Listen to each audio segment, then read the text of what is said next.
ಗುರುವಿನ ಮಹಿಮೆಯ ಮಂತ್ರಾಕ್ಷತೆ ಬೆಳಗಿತು ಈ ಬಾಳನು. ಮಂತ್ರಾಲಯ ಶ್ರೀ ಗುರುರಾಯರ ಈ ಪುಣ್ಯ ಕ್ಷೇತ್ರದಿ ಗುರುವಿನ ಮಹಿಮೆಯ ಮಂತ್ರಾಕ್ಷತೆ ಬೆಳಗಿತು ಈ ಬಾಳನು. ಮಂತ್ರಾಲಯ ಶ್ರೀ ಗುರುರಾಯರ ಈ ಪುಣ್ಯ ಕ್ಷೇತ್ರದಿ ಯತಿ ರಾಘವೇಂದ್ರ ಗುರು ರಾಘವೇಂದ್ರ ಶರಣಾದ ನಿನ ಪಾದಕ್ಕೆ.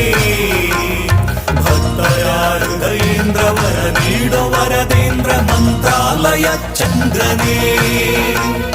ಯತಿ ರಾಘವೇಂದ್ರ ಗುರು ರಾಘವೇಂದ್ರ ಶರಣಾದ ನಿನ ಪಾದಕ್ಕೆ. ಭಕ್ತರ ಹೃದಯೇಂದ್ರ ವರ ನೀಡೋ ವರದೇಂದ್ರ ಮಂತ್ರಾಲಯ ಚಂದ್ರನೇ.